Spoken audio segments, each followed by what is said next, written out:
여러분 안녕하십니까? YTN 뉴스나이트 시작합니다. 국민의힘이 통합과 화합을 외쳤던 전당대회가 무색하게 새 지도부 출범 첫날부터 불협화음을 냈습니다. 신윤계 최고위원들은 대표와 원내대표의 의견이 다를 경우 원내대표 의견이 우선이라거나 당대표가 이래라 저래라 할 얘기가 아니다라는 말까지 서슴지 않았습니다. 그런가 하면 민주당은 오늘 최상병 특검법과 김건희 여사 특검법을 수용하라면서 한 대표를 압박했습니다. 법사위에서는 한동훈 특검법을 상정하기도 했습니다. 한 대표는 어제 수락연설에서 이런 얘기를 했죠. 폭풍을 뚫기 위해 스스로 폭풍이 되겠다. 현실 정치의 거대한 풍랑을 어떻게 헤쳐나갈지 잠시 뒤 포커스 나이트에서 짚어보겠습니다. YTN 뉴스나이트 먼저 헤드라인부터 보시겠습니다. 오늘의 주요 뉴스입니다. 윤석열 대통령과 국민의힘 한동훈 지도부가 만찬 회동을 진행했습니다. 대통령은 이 자리에서 당정 간 화합을 강조했습니다. 티몬과 위메프 정산 지연으로 여행 상품이 무더기 취소되고 물품 판매와 상품권 사용도 줄줄이 중단되고 있습니다. 피해 규모가 1,000억 원을 넘을 거란 전망이 나옵니다. 북한이 사흘 만에 또다시 쓰레기 풍선을 날려보냈습니다. 올해 들어 벌써 10번째로 쓰레기 풍선 일부는 용산 대통령실 경내로도 떨어졌습니다. 4월에 이어 5월 출생아 수도 1년 전보다 늘었습니다. 2달 연속 증가세는 8년 반 만인데 혼인도 2달 연속 역대 최대폭으로 증가했습니다. 김건희 여사 조사를 놓고 검찰 내부 갈등이 격화할 조짐에 대검찰청이 수사에 지장이 없도록 하겠다고 밝혔습니다. 일단 진화에 나선 모양새지만 갈등의 불씨가 여전합니다. 미 해리스 부통령이 트럼프 전 대통령의 우세한 여론조사 결과가 나오는 등 초박빙 판세 전망이 이어지고 있습니다. 내일은 바이든 대통령이 첫 지지 연설로 해리스 띄우기에 나섭니다. 네, 윤석열 대통령의 국민의힘 한동훈 대표 등 신임 지도부와 또 대표 경선 출마자들을 불러서 저녁 자리를 가졌습니다. 만찬은 2시간가량 이어졌는데 대통령은 이 자리에서 전당대회 과정에서 불거진 당내 갈등의 봉합과 또 당정 간 화합을 강조한 것으로 전해졌습니다. 취재기자 연결돼 있습니다. 박정현 기자. 네, 국회입니다. 예, 대통령실에서 오늘 만찬이 있었죠. 언제 끝났습니까? 네, 1시간 전인 8시 반쯤 마쳤습니다. 저녁 6시 반부터 만찬이 시작됐으니 2시간 정도 이어진 건데요. 만찬에 앞서 윤석열 대통령은 참석자 한 명 한 명 손을 맞잡으며 격려했습니다. 한동훈 대표에게도 악수를 건네며 수고 많았다는 인사를 전했는데요. 이어진 사진 촬영에서 윤 대통령은 한동훈 대표 등과 나란히 서서 손을 잡고 사진 촬영을 하기도 했습니다. 식사 자리에서도 대통령과 한 대표는 바로 마주 앉으며 화기애애한 모습을 연출했습니다. 당에서는 한 대표를 비롯한 최고위원 당선자들과 원희룡, 나경원, 윤석열 후보 등 16명이, 대통령실에서는 수석급 이상 참모진 모두 참석했습니다. 복장은 적이 없이 대화하자는 윤 대통령 뜻에 따라 노타이 정장 차림으로 통일했습니다. 이번 만찬은 대통령실이 먼저 제안한 것으로 파악됐는데요. 윤 대통령이 어제 전현직 비서실장 3명과 함께 만찬을 함께했고 이 자리에서 정진석 실장의 제안을 윤 대통령이 수용해 신임 지도부와 만찬을 추진하라고 지시한 것으로 전해졌습니다. 예, 자 전당대회 바로 다음 날 만찬이었는데 어떤 의미를 갖는다고 보면 될까요? 네, 대통령실은 이번 만찬의 의미를 대화합이라고 설명했습니다. 전당대회가 어느 때보다 치열하기도 했고 윤석열 대통령도 어제 축사에서 당정이 하나가 돼야 한다는 점을 강조했다는 건데요. 한 대표 외에 다른 출마자들까지 모두 초청한 것도 화합의 의미를 강조하기 위한 것으로 풀이됩니다. 실제 만찬에 참석한 원내 핵심 관계자는 분위기가 굉장히 좋았다고 밝혔습니다. 대통령이 우리 당은 한 가족이니 하나로 뭉치자고 거듭 말했다고 전했습니다. 한동훈 대표를 비롯해 함께 경쟁을 펼친 다른 출마자들도 같이 화합해 가자며 호응했다고 전했습니다. 이처럼 대통령실이 강조하고 있는 화합의 정신은 오늘 만찬 메뉴에도 반영됐는데요. 삼겹살과 돼지갈비가 주된 메뉴였습니다. 대통령실은 삼겹살이 당과 정부와 대통령실의 통합을 의미하고 막역한 사이에서 먹는 대표적인 한국 음식인 만큼 격의 없이 소통하고 대화해 나가자는 의미가 담겼다고 설명했습니다. 또 메뉴에 모듬쌈을 추가해서 모두가 모여 화합한다는 의미를 담았다고 덧붙였습니다. 대통령실 관계자는 앞으로도 일정 조율을 통해 윤 대통령과 한 대표가 독대를 할 가능성도 열려 있다고 밝혔습니다. 회동 정례화 여부에도 오늘 만찬을 계기로 어떻게 앞으로 당정이 소통하고 협력할지 구체적인 방안이 마련될 것으로 보인다고 설명했습니다. 지금까지 국회에서 YTN 박정현입니다. 대검찰청이 김건희 여사 소환과 관련한 내부 갈등 봉합에 나섰습니다. 진상 파악 일정을 연기해달라는 서울중앙지검 요청에 수사에 지장을 주지 않는 선에서 진행하겠다며 한 발 물러섰고, 검찰총장이 직접 설득에 나선 끝에 사표를 냈던 수사팀 검사도 복귀하기로 했습니다. 다만 김 여사 수사 결론을 놓고 불씨가 다시 커질 수 있다는 우려도 나옵니다. 홍민기 기자의 보도입니다. 수사에 영향을 줄 수 있으니 진상 파악 절차를 연기하고 필요하다면 자신만 절차를 밟겠다는 이창수 서울중앙지검장이 요청해 대검찰청이 입장을 밝혔습니다. 서울중앙지검의 수사에 지장을 주지 않는 범위에서 차분하게 진상 파악을 진행하겠다는 겁니다. 일선 수사팀은 제외하고 보고체계에 있는 간부들만 대상에 포함하겠다는 뜻으로 해석됩니다. 수사를 이유로 대상자들이 시간을 달라고 요청하면 고려하겠다는 의도도 담긴 것으로 보입니다. 검찰 내부 갈등이 확산하는 건 막겠다는 모양새인데 중앙지검 지휘부도 일단은 반발 수위를 낮추고 남은 수사에 집중하겠다는 분위기입니다. 명품 가방 수수 의혹과 관련해선 최지영 목사가 전달한 가방을 제출받아 사용 여부를 확인해야 하고 최 목사에게 받은 양주 등 다른 금품에도 직무 관련성이 있는지를 검토하는 절차 정도만 남아있습니다. 다만 대검의 진상 파악에 반발해 수사팀 내부 반발이 만만치 않은 점이 막판 수사 속도의 변수입니다. 일단 사표를 제출했던 수사팀장급 검사는 이 총장의 설득 끝에 이틀 만에 수사에 복귀하기로 했지만 수사팀 내부에선 이원석 검찰총장이 자주 사용하던 법부락이라는 말을 비틀어 검사들을 권력에 아부하는 법 악위로 만들었다는 비판까지 나오는 것으로 전해졌습니다. 도이치모터스 주가 조작 사건은 주가 조작에 동원된 계좌주 91명을 전수조사한다는 계획이어서 사건 처리에는 다소 시간이 걸릴 것으로 보입니다. 검찰은 두 의혹에 대한 김 여사 기소 여부가 결정되면 국민에게 이유를 상세히 설명하겠다는 계획인 것으로 알려졌습니다. 앞서 이원석 검찰총장이 대국민 사과와 함께 사건 처리 방향을 두고 원칙론을 다시 한번 강조한 만큼 앞으로 남은 수사와 사건 처분에 있어서 헌법에 모든 국민은 법 앞에 평등하다라는 헌법 원칙이 반드시 실현되도록 사건 처리 시점과 결과에 따라 갈등의 불씨가 되살아날 수 있다는 우려도 나옵니다. YTN 홍민기입니다. 이진숙 방송통신위원장 후보자의 인사청문회 첫날, 과거 MBC 시절 행적과 또 극우 논란에 대한 야당의 집중 공세가 이어졌습니다. 이 후보자는 앞으로 공직자로서 철저한 중립성을 지키겠다면서도 현재 MBC 내부의 편향성 문제는 해소 방안을 고민하겠다고 밝혔습니다. 김태민 기자입니다. 지명 20일 만에 열린 이진숙 방통위원장 후보자의 인사청문회는 시작부터 팽팽한 긴장감이 흘렀습니다. 청문회장 입구부터 이 후보자 사퇴를 요구하는 항의성 시위가 이어졌고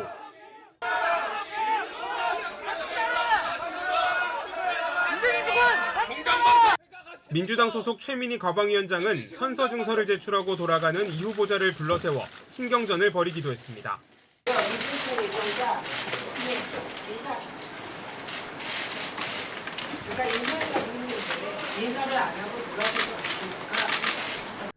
야권 의원들은 이 후보자의 과거 SNS 행적을 근거로 이념 편향성을 문제 삼았고 이 후보자는 타인의 게시글에 동조한 건 아니라고 반박했습니다. 5.18 민주화 운동 폄훼 혐오글에 좋아요를 누른 맥락은 무엇입니까?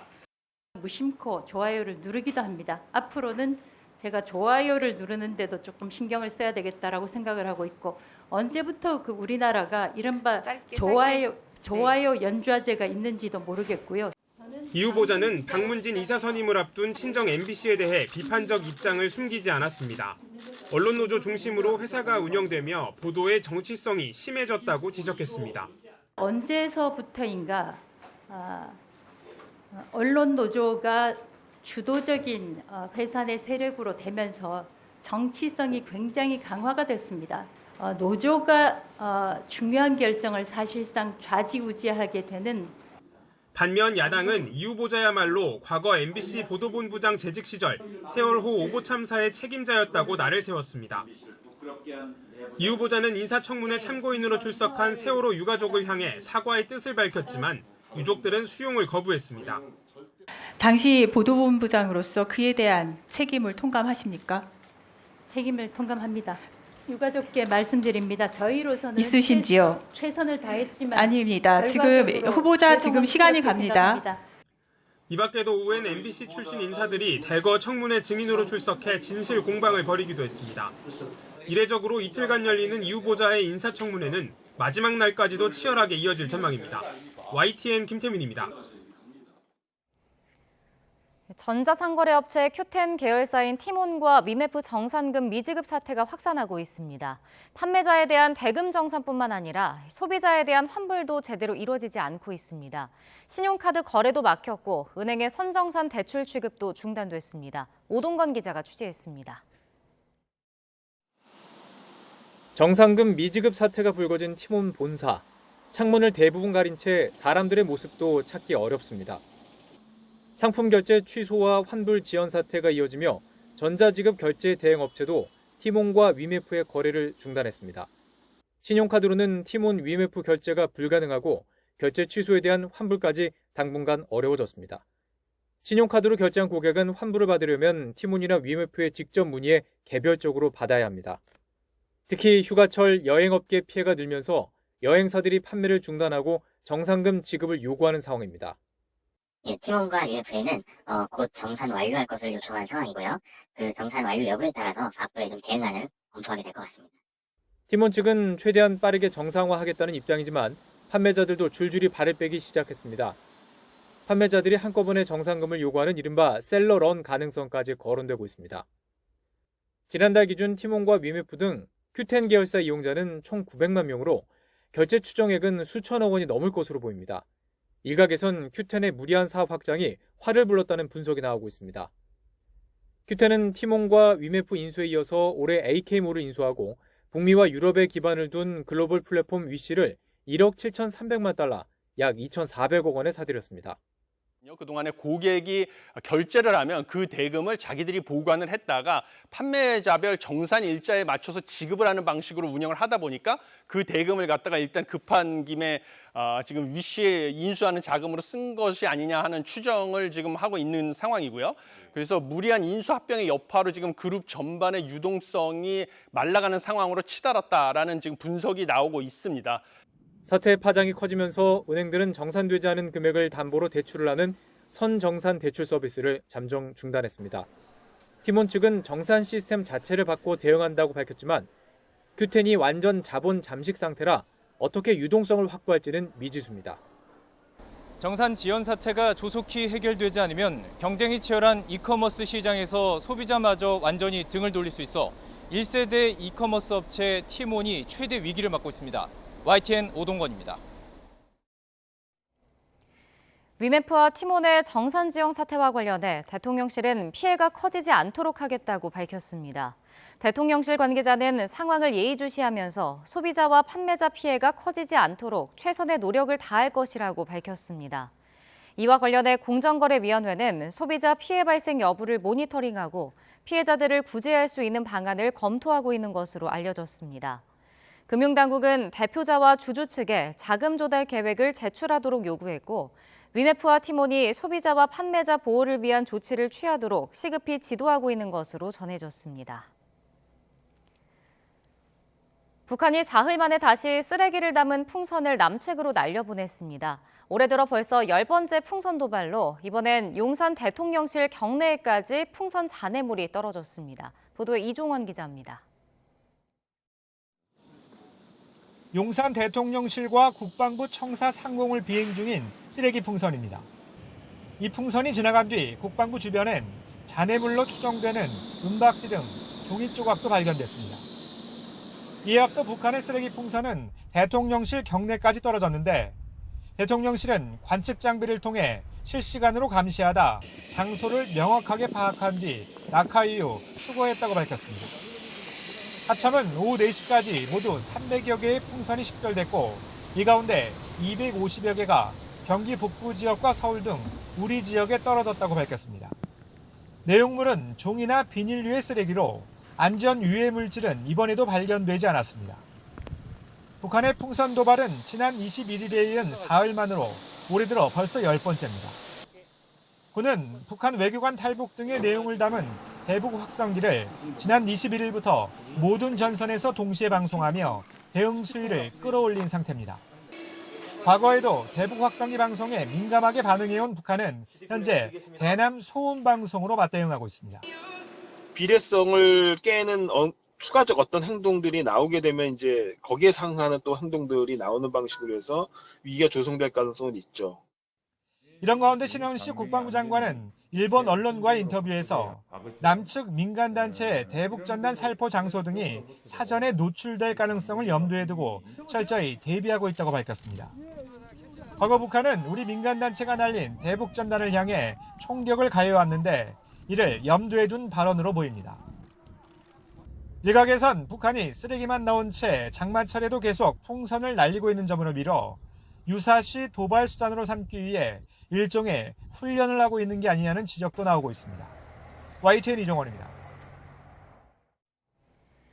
더불어민주당이 북한이 날려보낸 쓰레기 풍선이 대통령실 경내에 떨어진 건 명백한 안보 참사라며 경계에 실패한 책임자를 문책해야 한다고 주장했습니다.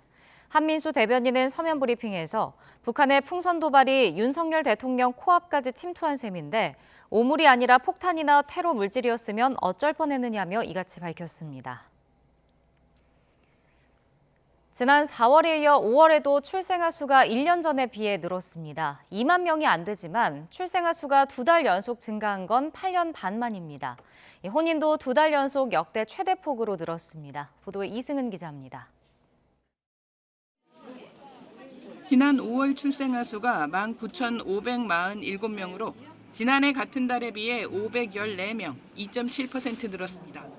지난 4월 출생아 수가 1년 7개월 만에 지난해 같은 달 대비 상승 반전했는데 상승 추세가 이어진 겁니다. 2만 명을 밑돌긴 했어도 출생아 수가 2달 연속 지난해 같은 달 대비 는 것은 8년 6개월 만입니다. 통계청은 지난해 5월 출생아 수가 19,000여 명의 턱걸이했던 기저효과에다 코로나 사태로 미뤄졌던 혼인이 2022년 8월부터 늘어난 때문으로 봤습니다. 역대 최저 기록을 다시 깰 것으로 예상된 올해 합계 출산율도 조금은 올라갈 수 있다는 조심스러운 기대가 나오고 있습니다.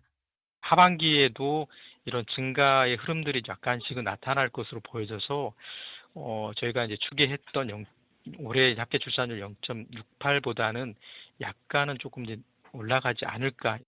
지난 5월 혼인 역시 2달째 역대 최대폭으로 늘었습니다. 지난 5월 혼인 건수는 2만 923건으로 지난해 같은 달에 비해 3,712건, 21.6% 늘어서 2달째 20%가 넘는 증가율을 보였습니다. 통계청은 기저효과에다 정부와 지자체의 혼인 장려책이 영향을 미쳤을 수 있다고 분석했습니다. 지난 5월 사망자는 28,546명으로 지난해 같은 달에 비해 339명, 1.2% 줄었습니다. 그래도 출생아보다 사망자가 많아서 우리나라 인구는 8,999명 자연 감소했습니다. 인구 자연 감소는 55개월, 4년 7개월째입니다. YTN 이승은입니다. 검찰이 마약 투약 혐의로 기소된 배우 유아인 씨에게 징역 4년을 구형했습니다. 유 씨 측은 잘못을 깊이 반성한다면서도 의료진 판단으로 투약해 불법성은 없었다고 주장했습니다. 김철희 기자가 보도합니다. 지난해 10월 배우 유아인 씨는 상습적으로 대마와 프로포폴 등을 투약한 혐의로 재판에 넘겨졌습니다. 실망하시고 많은 피해를 보신 분들께 다시 한번 진심으로 죄송하다는 말씀 전합니다. 죄송합니다.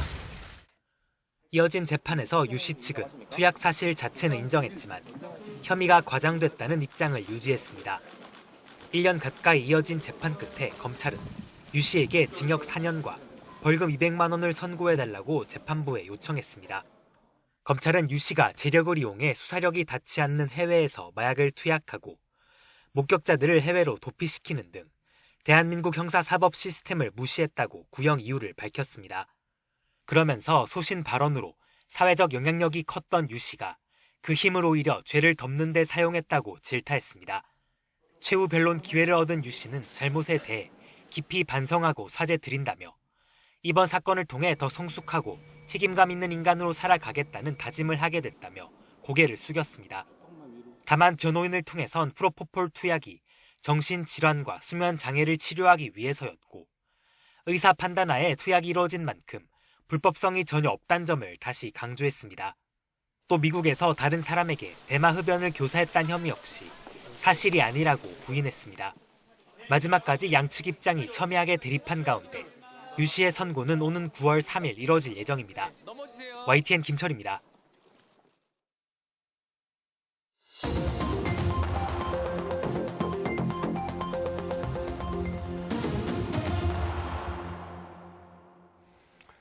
네, 정치권 관심 뉴스 짚어보는 포커스 나이트 시간입니다. 오늘은 송영훈 국민의힘 법률자문위원 그리고 성치훈 민주당 정책위 부의장과 함께하겠습니다. 두 분 어서 오십시오.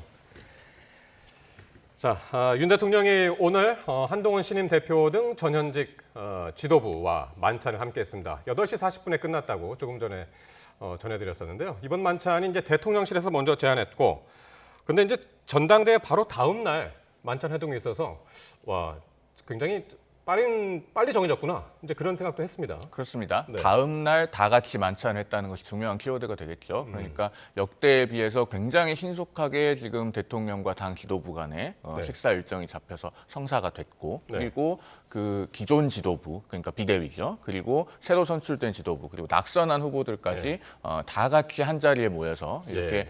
네, 지금 화면에 나오고 있습니다. 그렇습니다. 낙선한 나경원 의원도 후보들까지. 있고, 네. 네, 전현직 지금 이제 현직 지도부들하고 지금 낙선한 의원들도 이제 같이 오늘 상당히 이제 날씨도 좋아서 이렇게 뜰에서 같이 함께하면서 이제 사진 찍기도 상당히 이제 좋은 날씨였던 것 같습니다. 그렇습니다. 네. 이렇게 해서 이제 당의 단결과 어떤 통합을 도모하는 네. 그런 만찬 자리가 되었던 것으로 보입니다.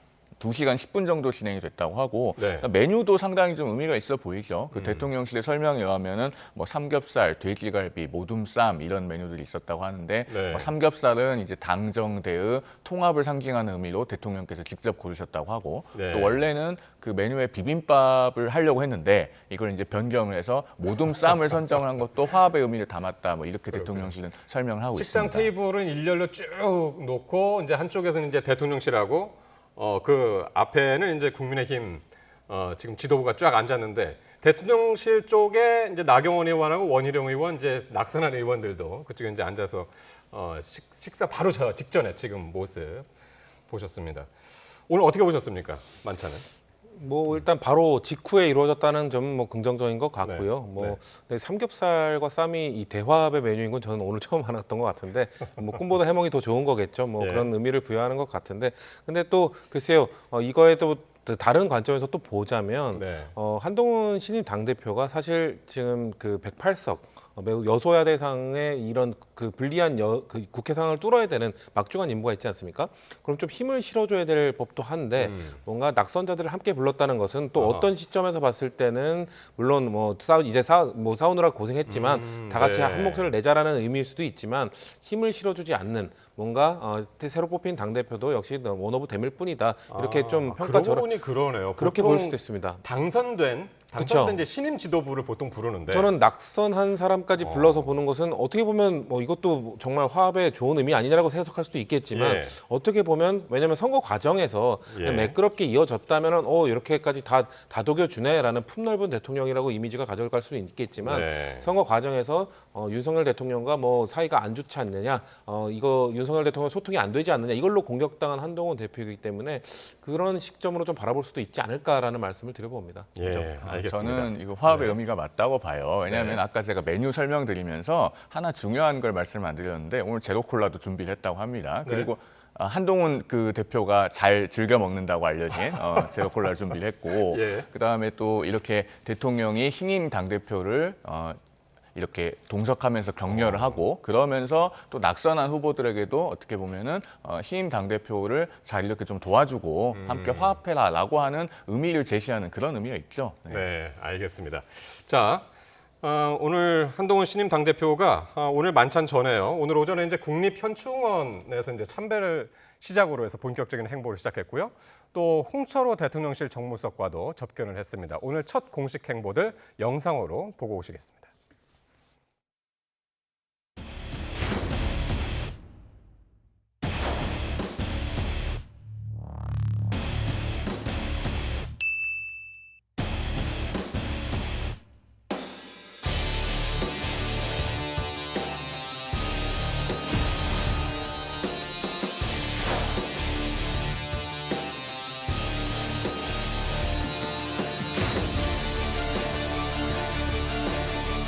경청하고 또 설명하고 또 설득해서 국민의 마음을 얻고 국민과 함께 미래로 가는 정치를 하겠습니다.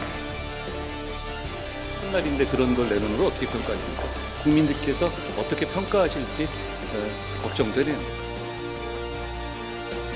제 입장은 달라진 게 없습니다. 국민이 혹시라도 국민들께 받을 수 있었다면 진실을 규명하는 것에 소극적이지 않느냐는 오해를 벗어날 수 있고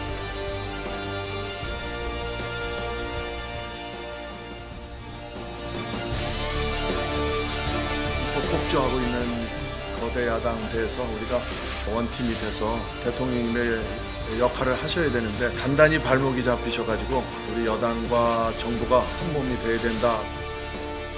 대통령과 함께 윤석열 정부가 지금 여러 가지 저항을 받고 있는데요. 좋은 대한민국 만드는데 최선을 다하겠습니다.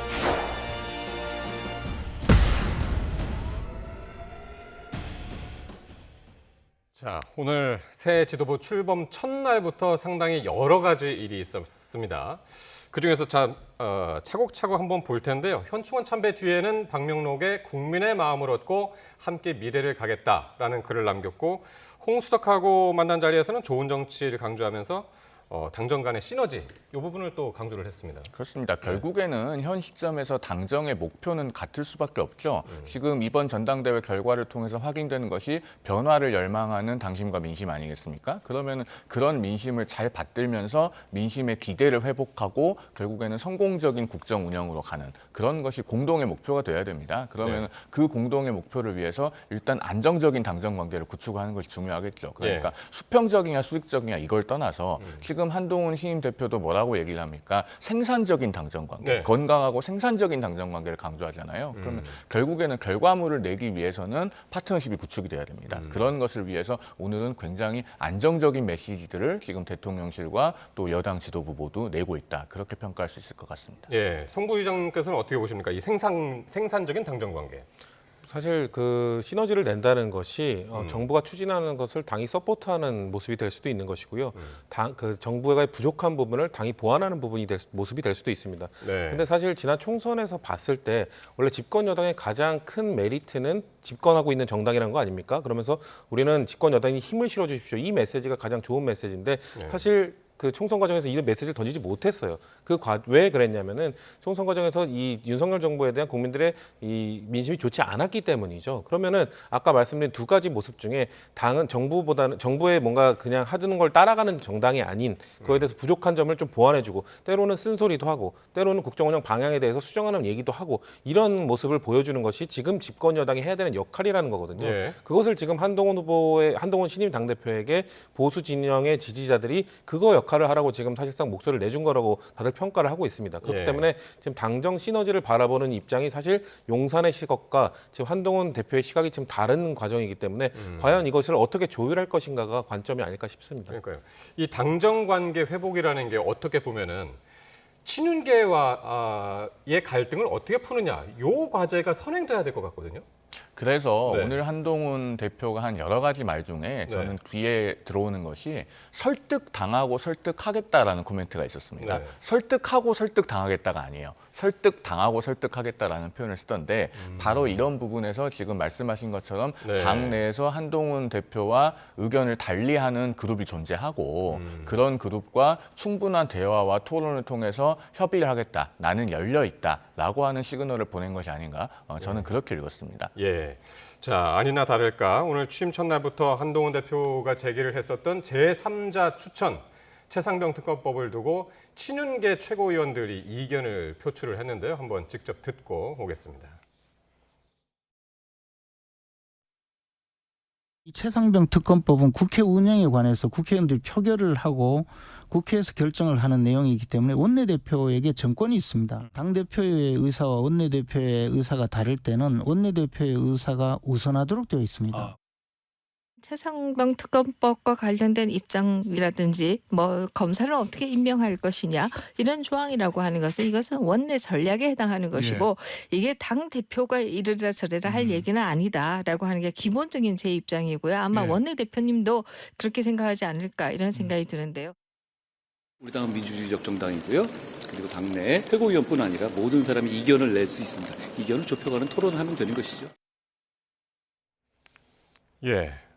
자, 최고위원들 이야기가 원내대표 의견을 우선해야 된다. 당대표가 이래라 저래라 할 얘기가 아니다. 이런 얘기 굉장히 상당히 세게 나왔습니다. 첫날부터. 일단 김재원, 김민전 두 최고위원이 지금 하신 말씀은 우리 당의 당원들이 선출한 최고위원들의 말씀이기 때문에 상당히 존중될 필요가 있는 견해인 것은 맞습니다. 그런데 사실 이제 원내대표에게 뭐 전권이 있다. 또 원내 전략에 해당하는 것이기 때문에 당대표가 이래라 저래라 할 것이 아니다. 이런 논법보다도 사실은 이분들께서 본인의 견해를 말씀하실 때 어떤 논거를 제시하는가 저는 그게 더 중요하다고 봅니다. 사실은 이 해병대원 특검법에 관해서 두 분이 말씀하실 때 반드시 답을 해주셔야 된다고 생각하는 포인트가 두 가지가 있습니다. 하나는 과연 대법원장과 같은 제3자가 추천하는 특검 법안을 제안하는 그 아이디어가 지금 전략적으로 아무런 효용이 없는가. 그렇지 않거든요. 지금 그런 제3자 특검 법안이 나오면서 대표적으로 김재섭 의원 같은 경우에 22개 오면은 해병대원 특검법 찬성한다고 했었는데 본인이 공개적으로 반대표 던지고 나오지 않았습니까? 그러니까 민주당이 특검을 고르는 그런 특검 법안에는 찬성할 수 없다라고 하는 그 정치적 행위를 할 수 있도록 일종의 방파제 역할을 해주고 있는 것이 지금 제3자 특검 법안입니다. 그리고 이재명 대표가 지금 민주당 경선 과정에서 뭐라고 얘기를 합니까? 그 대통령이 임명하는 검사들이 수사를 엉망으로 하고 있기 때문에 민주당이 추천하는 그런 특검을 해야 된다고 주장을 하는데 이것은 대단히 논거가 부실하거든요. 왜냐하면 대법원장이 추천하는 특검에 의해서도 얼마든지 중립적인 주체가 수사를 할 여지가 있는데 왜 야당이 특검을 반드시 추천해야 되는지 그것을 고수하는 것에 대한 답이 없어요. 그런 점에서 전략적 효용이 한 가지가 있고 그다음 또 한 가지는 특검을 끝까지 반대만 하면 그러면 특검을 막을 수 있는가 이것에 대해서 답이 필요합니다. 왜냐하면 제가 이건 여러 번 방송에서 말씀을 드렸는데 우리나라에는 상설특검법이 엄연히 존재를 하지 않습니까? 그러면은 지금 야당이 과반이기 때문에 야당이 특검을 추천하는 특검 법안을 고수를 해서 그렇지 상설 특검에 의한 특검을 하기로 결의를 하면은 그건 대통령의 제2요구 대상이 아니에요. 궁극적으로는 막을 수가 없습니다. 그러면은 그것과 비교했을 때 국민의힘이 어떤 대안을 갖고 있어야 되거든요. 이 두 가지 포인트에 대해서 사실 김재원 최고위원이나 김민전 최고위원께서 좀 더 설득력 있는 논거를 제시하셔야 되는 것이 아닌가 저는 그런 생각이 듭니다. 그러니까 아까 김재원 의원이 이런 얘기를 하면서 뭐라고 그랬냐면 당헌을 얘기를 했어요. 당헌에 국회 운영에 관한 최고 권한은 원내대표에 있다라고 이제 당헌에 있나 보죠.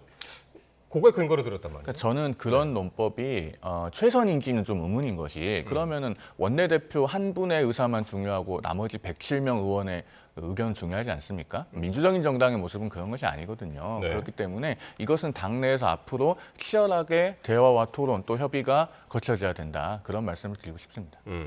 지금 이제 최상병 특검법 말씀하셨는데 우원식 국회의장이 오늘 기자회견을 열었습니다. 내일 본회의에서 방송사법하고 최상병 특검법을 처리하겠다라고 해서 여야가 지금 전원 대기령까지 지금 내려진 상태죠. 맞습니다. 이제 방송사법에 대해서 뭐 필리버스터를 예고하고 있기 때문에 뭐 법안 하나마다 사실상 우리나라는 필리버스터가 아니죠. 24시간 동안 하면은 사실상 그 180석 이상의 의석을 가진 정당 측에서 이걸 멈출 수 있기 때문에 그런 거에 대해서 계속해서 하나하나 24시간씩 걸리면서 통과를 시킬 수밖에 없는 상황이기 때문에 지금 양당 모두 대기령을 내린 것인데 근데 글쎄요 저는 과연 지금 국민의힘이 이런 문제들을 풀어갈 수 있는 역량을 갖추고 있는가? 왜냐하면 제가 방금 우리가 좀 다뤘던 김재원 최고와 김민전 최고의 저 발언은 좀 매우 심각한 발언이라고 보거든요. 왜냐하면은 이거는 지금 검찰 쪽에서는 지금 검찰총장 패싱이 논란이 되고 있는데 지금 어제 선출된 당대표 패싱을 논의하고 있는 거거든요. 대한민국 국민 중에 어떤 사람이 당대표의 의견과 원내대표의 의견이 상충됐을 때 원내대표의 의견이 먼저 따라야 된다라고 생각하는 국민들이 있습니까? 당연히 당대표의 의견이 먼저 돼야 되는 것이죠. 그리고 저는 아까 지적하고 싶은 것이 김재원 최고위원이 뭐라고 했냐면 국민 눈높이가 대체 뭐냐?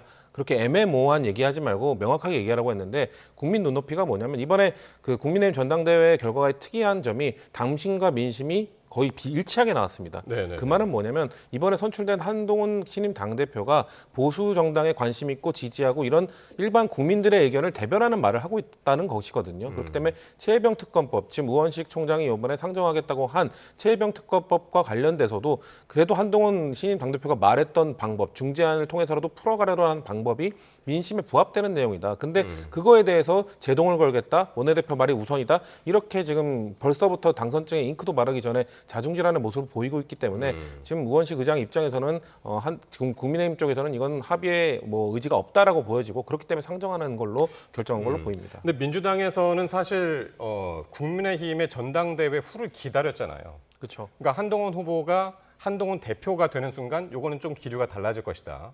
그렇게 이제 해석을 한 것 같은데 어떻습니까? 내일 이제 당장 본회의에서 이게 이제 상정이 돼서 8명의 이탈표 나올까요? 제가 생각했을 땐 나오지 않을 걸로 보여집니다. 왜냐하면 지금 한동훈 대표의 중재안에 동의하는 일부도 있을 것이고 그런 사람들은 굳이 민주당 안에 동의하기보다는 이탈해서 이번에 동의하기보다는 한동훈 대표가 뭔가 이걸 추진하게 되면 그때 이거에 뭔가 추진하겠다. 왜냐하면 그런 분들이 지금 계속 일관적으로 얘기해왔던 게 우리가 최혜병 특검법 이거에 대해서 진상을 밝히자는 거에 반대하는 게 아니다라는 걸 주장하고 있지 않습니까? 그렇기 때문에 대신 방식이 잘못됐다. 민주당이 추구하는 법안은 독소 조항이 있다. 이런 걸 주장하는 거기 때문에 그런 분들이 아마 이번 표결에는 재의결까지 가더라도 찬성을 안 해주실 것으로 보이기 때문에 아마 그 이후의 과정까지 아마 진행되어 될 것으로 보여집니다. 그렇군요. 자, 요건 이제 내일 본회의 상황 같이 함께 지켜봐야 될 것 같고요. 자, 한동훈 2기 지도부가 본격적으로 닻을 올리면서 이제 당직 인선에도 이제 관심인데요. 정책위의장 그리고 사무총장 그리고 지명직 최고위원이 과연 누가 될 것이냐. 벌써부터 함약평이 오르고 있습니다. 그렇습니다. 네. 이제 구체적인 그 당직의 주요 포스트를 두고 뭐 누가 유력하다 이거를 평하기는 조금 조심스러운 측면이 있죠. 지금 타이밍상. 그런데 일단은 아무래도 관심은 탕평형 인사를 할 거냐, 아니면은 뭐 이제 소위 친한 위주의 인사를 할 거냐 이 부분인 것 같아요. 그런데 저는 어느 정도는 탕평 인사가 좀 필요하다고 봅니다. 왜냐하면 이런 지점에서 이제 이재명 일극 체제 민주당과의 차별성을 극명하게 드러낼 수 있는 것이거든요. 그 과거에 이제 링컨 대통령 시절에 그 당이 다른 민주당 출신의 에드윈 스탠턴을 남북 전쟁 중에 전쟁 장관으로 임명을 합니다. 그 에드윈 스탠턴은 링컨 대통령의 인신 공격도 굉장히 많이 했던 정적입니다. 그런 것이 이제 통합적인 정치의 대표적인 사례로 손꼽히고 있지 않습니까? 그래서 지금 이제 한동훈 그 1기 지도부에서도 제가 봤을 때는 일부 당직은 좀 상징적인 탕평 인사를 해서 이게 민주당에서는 찾아보기 어려운 개방성, 포용성을 보여주는 것이다라는 것을 좀 드러낼 필요가 있다라는 생각이 듭니다. 근데 지금 이제 아까도 잠깐 표 그래픽 잠깐 나왔습니다만은 지금 뭐 정책위의장, 원내대표 이런 분들 다 당연직 최고위원으로 들어가잖아요. 그런데 이제 여기서 정책위의장에 지금 가장 눈여겨봐지는 것이 지금 9명으로 구성된 최고위원단 중에서 과반을 획득을 하려면 5명이 돼야 되는데 그 중에 하나가 정책위의장이 소위 이제 친윤계냐, 친한계냐, 이게 이제 가장 중요하다. 그런 분석들이 많이 나옵니다. 말씀하시는 포인트는 지금 현재 최고위원이 2대 3이고 만약에 원내대표가 당대표 의견이 다를 때는 2대 4가 되는데 그러면은 여기 3대 4죠. 당대표까지 3대 4가 되는데 여기에 지명직 최고위원까지 하면 4대 4가 되니까 그러면 정책위의장이 캐스팅 보트를 지는 거 아니냐. 지금 그런 취지의 말씀이신 것 같아요. 그런데 어쨌든 당헌상 그 정책위의장의 임명권은 당대표에게 있지 않습니까? 물론 의원총회 추인을 받도록 되어 있지만 그러면은 그 임명권 자체가 의미가 있는 것이기 때문에 글쎄요. 이건 실제로 인선이 어떻게 날지는 지켜봐야 되는데 지금 정점식 정책위의장이 임명된 지가 약 2개월 정도밖에 되지 않았습니까? 않았습니다. 그런 점에서 제가 봤을 때는 글쎄요. 조기에 교체를 시도할지는 조금 의문입니다. 임명권이 존재하는 것 자체로 저는 충분한 의미가 있다고 봅니다. 성 부의장은 지금 이제 정책위에 계시지만은 어떻습니까? 어떻게 예상을 하십니까? 이 부분은? 글쎄요. 지금 사실 그 이번 선출직 최고위원회 2명이 그 친한계가 당선이 됐기 때문에 예전에 이준석 대표가 물러나던 방식으로 뭔가 비대위 체제로 넘어가는 최고위원들이 사퇴를 하는 그 방식은 이제 못하게 됐습니다. 왜냐하면 지명직 최고위원을 제외하고 선출직 최고위원 중에 4명이 그렇게 뭔가 사퇴를 해야 비대위로 체제로 넘어가는 것이기 때문에 일단 그건 저지가 된 것인데, 그럼 최고위원 말씀하신 것처럼 최고위원회에서 과반을 확보하는 것, 가장 애매한 게 지금 정책위 의장. 왜냐하면 지금 정점식 정책위 의장이 지금 찐윤이 있지 않습니까? 찐윤으로 평가를 받고 있기 때문에 탕평 인사 때문에 뭔가, 그리고 2개월밖에 되지 않았기 때문에 뭔가 그 탕평의 차원에서, 대화합의 차원에서 유임을 한다? 저는 한동훈 대표가 후회할 거라고 생각합니다. 왜냐하면 지금 친윤계 의원들이 오늘 아까 말씀드린 것처럼 시작하자마자 어제 당선되고 오늘 아침부터 2명의 최고위원이 방송에 나와서 사실상 의견이 대립됐을 때 당대표는 패싱하겠다는 선언을 한 상황인데, 그렇게 되면은 최고위원 9명이 아마 표결을 붙인다든가 그런 사례로 갈 경우가 많을 겁니다. 그렇게 됐을 때 정정식 정책위 의장의 캐스팅 보트 역할을 해서 계속해서 친윤의 편을 들어준다? 그러면은 한동훈 대표가 그 추구하고자 했던 방향으로 이끌 수가 없을 상황이 올 거거든요. 그렇기 때문에 저는 뭐 타당의 입장이지만 지금 민심이 보수 진영의 뭔가 유권자들이 한동훈 당대표에게 원하는 방향으로 이끌고 가기 위해서는 지금 탕평을 생각할 것이 아니라 지금 친윤 쪽에서 일단 기싸움을 걸어온 만큼 이 정치는 정치입니다. 이거 뭐 여기서 뭐 대표 대화합 이런 거를 얘기하보다는 현실적인 정치 논리에 따라서 저는 자신이 원하는 정책위 의장을 임명하는 것이 맞다고 생각합니다. 그렇군요. 두 분의 의견이 일치하네요. 정책위 의장은 유임 가능성이 크다. 그렇게 이제 지금 보고 계신 것 같은데요. 자, 민주당에서는 지금 한 대표가 등장하자마자 지금 5가지 요구 사항을 이제 공개하면서 대여 압박 강도를 높였습니다. 특히 법사위에서는 한동훈 특검법이 상정되기도 했는데 취임 첫날부터 왜 그랬을까요, 민주당이? 저도 이건 솔직히 좀 개인적으로 아쉬운 부분이 있습니다. 근데 사실 법사위에 상정되는 안건이 뭔가 사실 이 법안은 조국혁신당에서 1호 법안으로 발의했던 것이죠. 그렇기 때문에 사실 상정하는 것은 여야 간사 간의 교섭단체 간사 간의 합의가 있거나 아니면 상임위원장이 올릴 수 있는데요.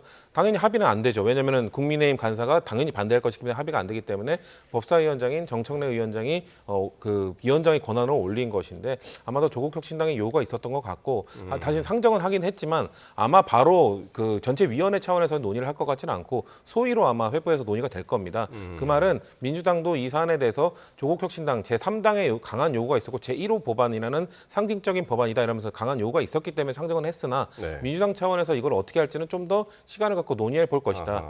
다만 제가 아까 말씀드린 것처럼 시기상 어제 이제 당대표가 한동훈 당대표가 취임을 했고 그렇게 됐을 때는 좀 조절하는 것이 필요하지 않았을까라는 아쉬움은 있습니다. 예. 그러니까 아까 그 5가지 요구 사항에 쭉 나왔습니다만은 밑에 이제 국회 정상화 협조, 그리고 윤명 한복식 당정 관계 거부. 그러니까 상명 하복을 이제 저런 식으로 이제 좀 바꾼 워딩이고요. 그러니까 야당과 정책 비전 경쟁 수용. 이거는 사실 교과서적인 이야기고 저 위에 2개가 이제 진짜란 말이죠. 최상병 특검법, 그 김건희 여사 특검법 수용, 그리고 윤석열 정권의 방송 장악 중단. 이건 어떻게 대처를 할까요? 일단 그 특검법 관련해서는요. 제가 아까도 잠시 말씀드렸습니다마는 지금 민주당이 정말로 해병대원 사망 사건 관련해서 그 사망과 또 수사 과정의 진실, 그러니까 객관적 진실을 규명하는 것이 목적이라면 민주당이 특검 추천권을 갖는 것을 고집하지 말고 중립적인 제3자가 특검을 추천하거나, 혹은 제가 누차 말씀드립니다마는 우리나라의 상설특검법이 이미 마련되어 있기 때문에 10년 전에 마련되어 있는 그 시스템에 따른 상설특검을 하면 됩니다. 왜 민주당이 고발했는데 민주당 스스로가 특검을 고르는 그런 특검 법안을 고집을 해야 됩니까? 그 부분 다시 한번 말씀드리고요. 그다음에 뭐 방송 장악 중단 이런 걸 얘기하는데 사실은 민주당이 계속해서 방통위원장을 반복해서 탄핵 소추로 해서 자진 사퇴하게 만들고 방통위의 기능을 마비시키고 있죠. 저는 이런 것부터 중단해야 된다고 생각합니다. 지금 공영방송 중에 일부는 야당에 유리하게 편향되어 있는 것이 아닌가 하는 의심이 다분히 있는데 그런 상태를 유지하기 위한 지금 무리하고 비정상적인 탄핵 소추 들을 거듭하고 있죠. 예, 그래서 이제 그 얘기로 같이 또 이어가 볼 텐데요. 오늘 이진숙 방통위원장 후보자에 대한 그러니까 인사청문회가 있었죠. 오늘 첫날 인사청문회였고요. 첫날부터 이제 날카로운 신경전이 벌어졌는데 그 모습부터 함께 보고 오시겠습니다.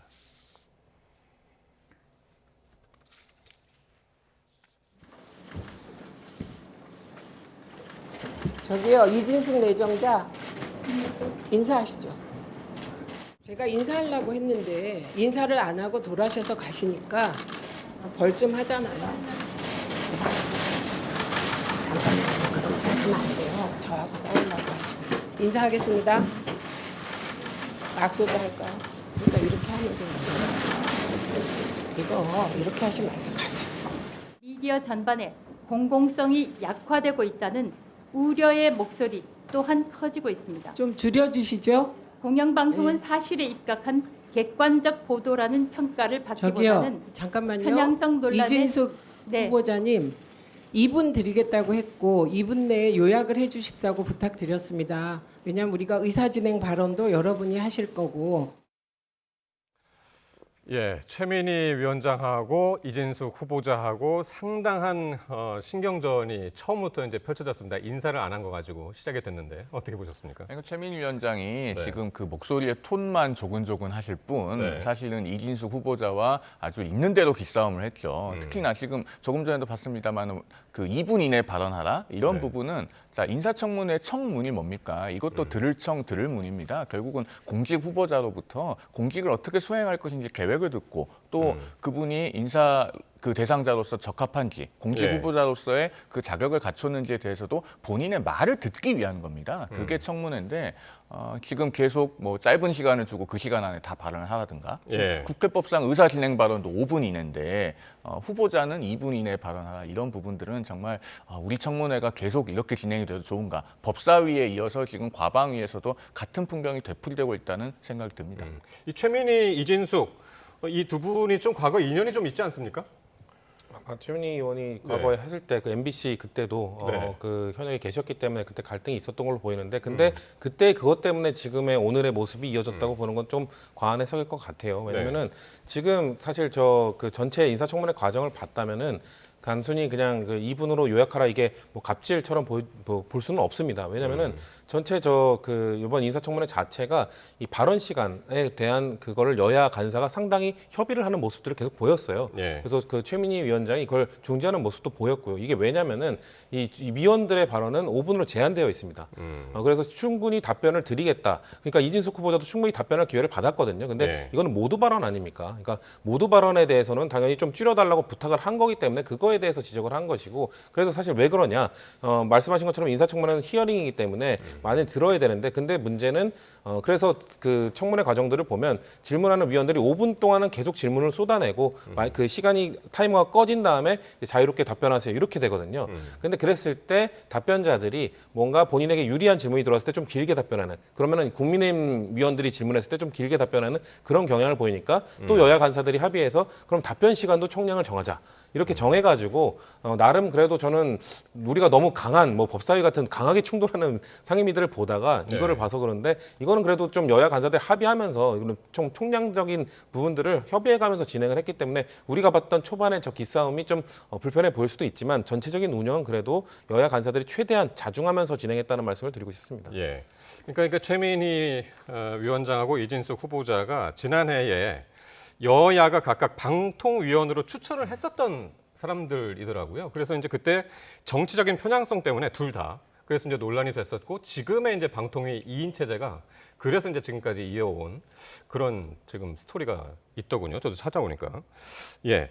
지금 이제 이동관 전 위원장하고 김홍일 위원장 각각 이제 3개월, 6개월 그렇게 하다가 이제 바로 낙마가 됐고 다시 방통위원장이 이제 이진숙 후보자가 됐는데 근본적인 원인이 지금 어떻게 있습니까? 이런 스토리가 계속 이어지는 것이. 아니 그래서 오늘 인사청문회를 보면서 네. 저는 가장 먼저 든 생각이 저 청문회를 오늘 왜 하고 있어야 되는가 하는 점입니다. 네. 지금 앞서도 잠깐 말씀드렸습니다마는 이동관 후보자를 민주당이 적절한 탄핵 사유가 없는데도 불구하고 네. 무리하게 탄핵 소추해서 이동관 당시 방통위원장은 방통위의 기능을 정지시킬 수 없으니까 어쩔 수 없이 사퇴를 했습니다. 예. 그다음에 김홍일 방통위원장도 마찬가지죠. 이런 네. 일들이 되풀이되고 있는데 그게 왜 그렇습니까? 결국에는 방통위가 의결을 못하게 해서 네. 지금 그 특정 공영방송에 대해서 일정한 상태를 유지하고자 하는 그런 민주당의 의도가 다분해 보이는 것이죠. 그것을 이제는 국민들께서 많이 알고 계십니다. 그러면은 저 청문회에서 지금 민주당은 이진숙 후보자의 적격을 문제 삼는데 그 적격을 논할 자격이 민주당에 오히려 없는 것이죠. 왜냐하면 민주당이 그런 무리한 탄핵 소추를 안 했으면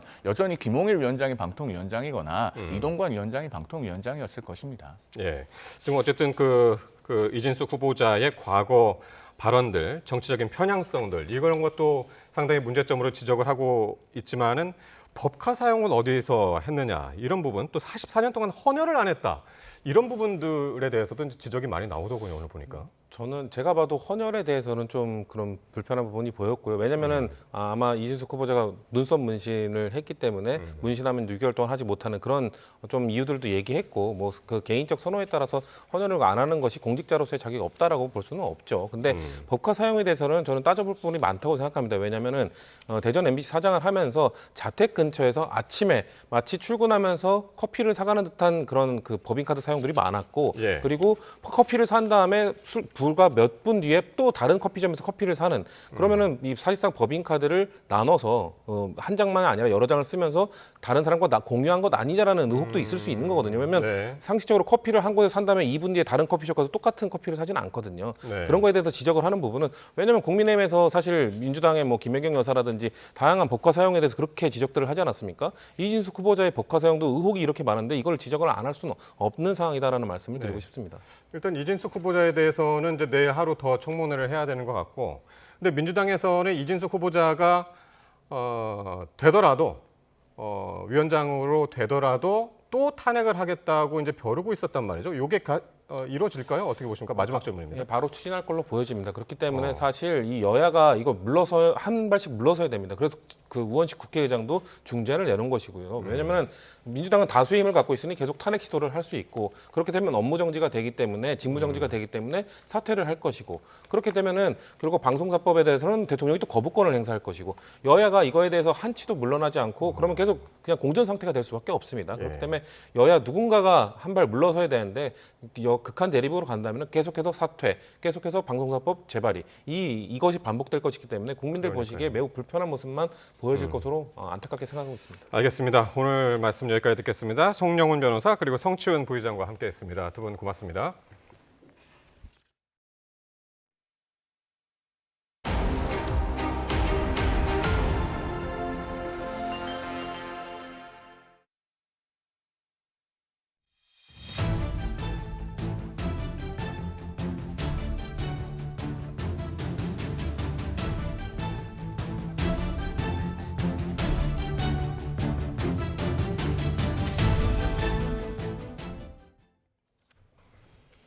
네, 3호 태풍 개미가 중국 남부로 향할 것으로 보여서 우리나라는 태풍의 직접 영향은 피할 것으로 보입니다. 다만 태풍이 중국 내륙을 지나는 동안 더위를 몰고 오는 두 개의 고기압이 한반도를 뒤덮을 것으로 보여 당분간 폭염이 더 강해지고 강한 소나기도 자주 내릴 전망입니다.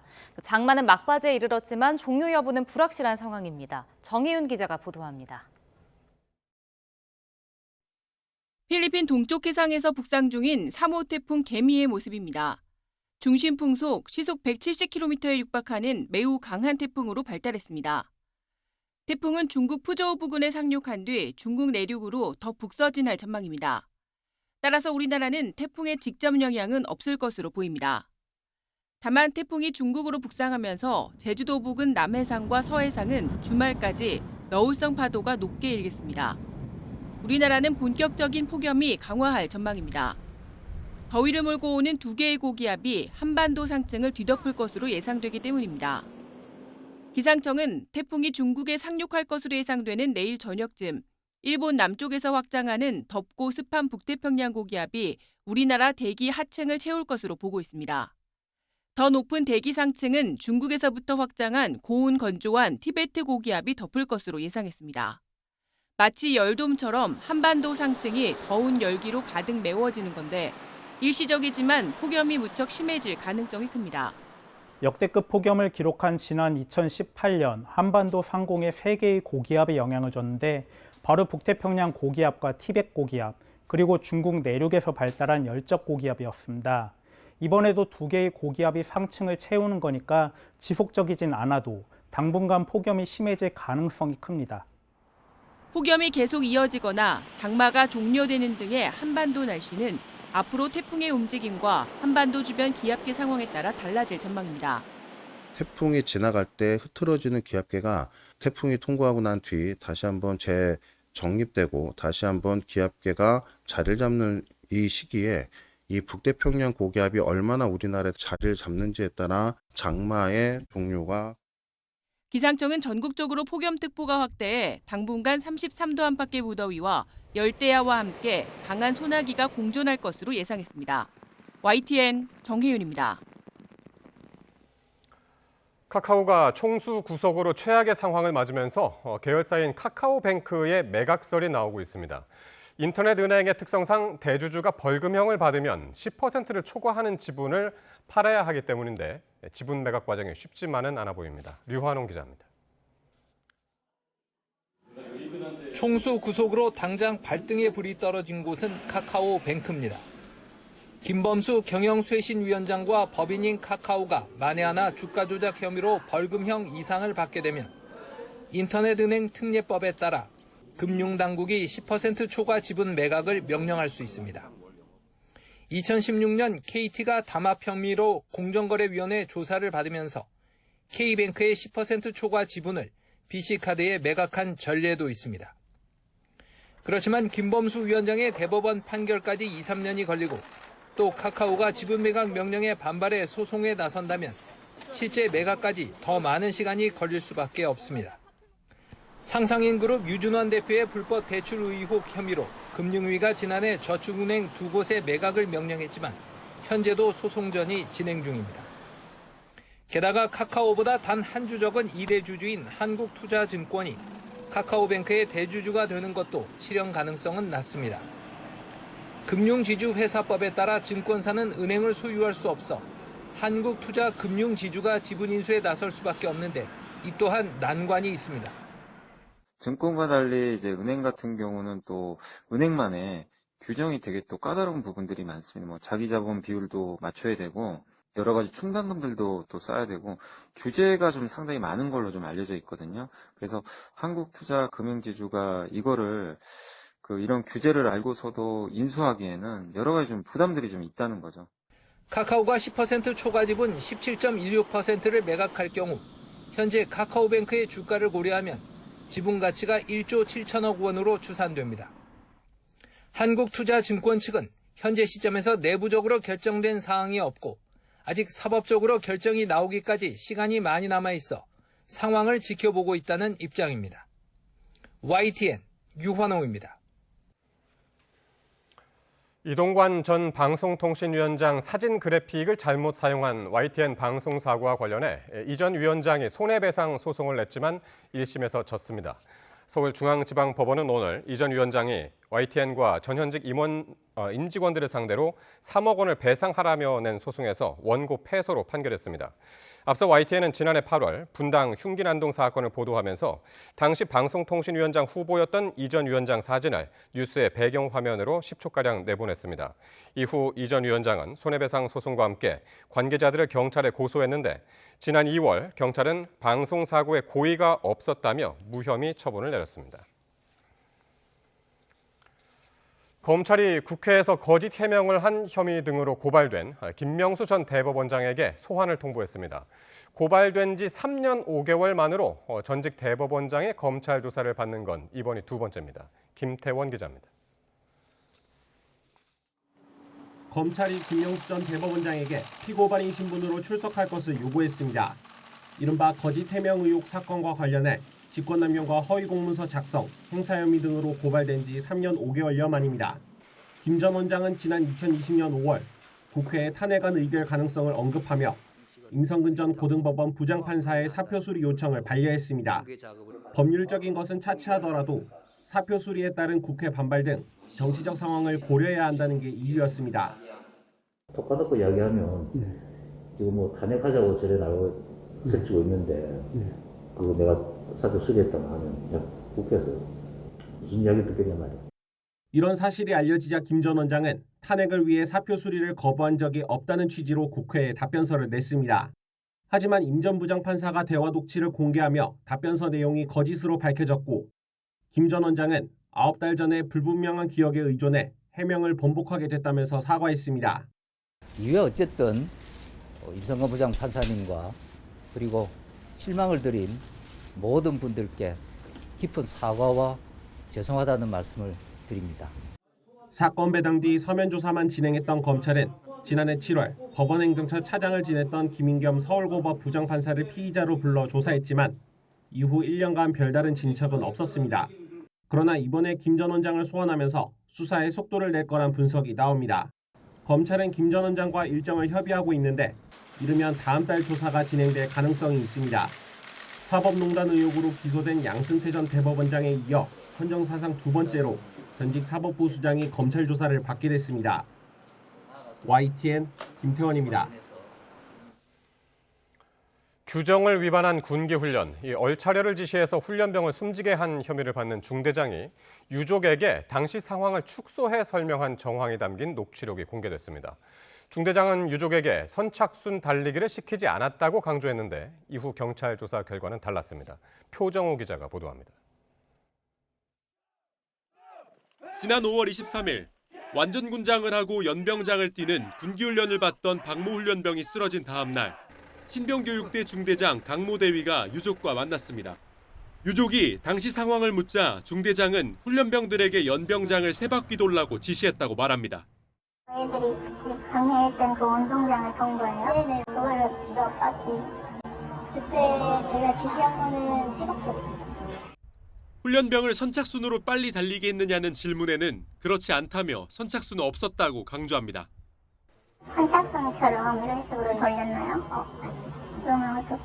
쓸 당시에 선착순 이런 거를 시키지 않았고 딱 3바퀴만 열에 맞춰서 제대를 맞춰서 지키어라.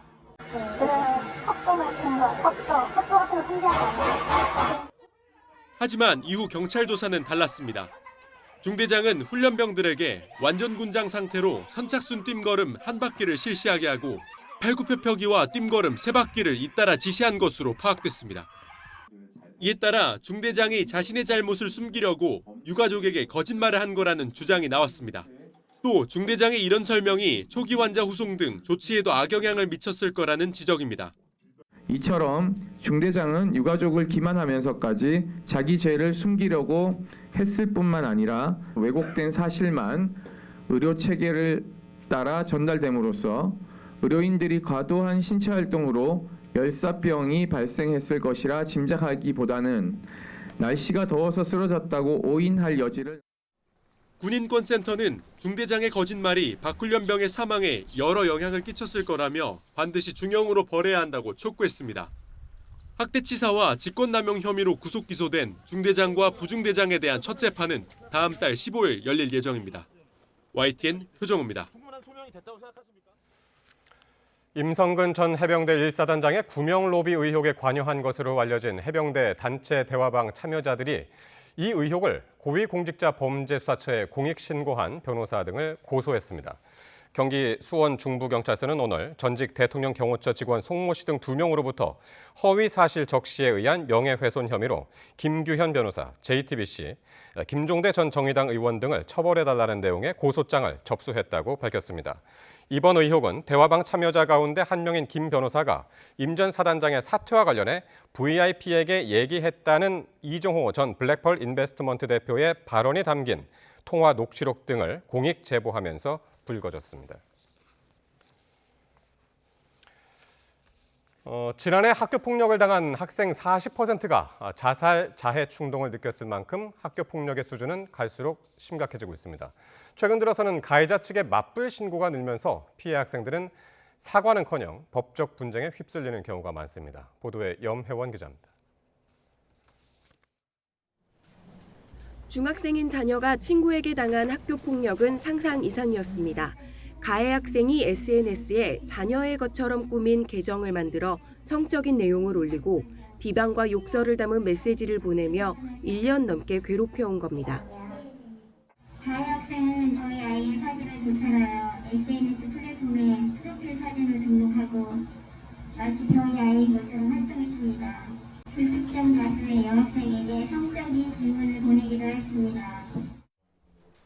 CCTV가 없는 곳으로 불러내 폭력까지 행사했지만 처벌은 봉사와 특별교육 수준에 그쳤습니다.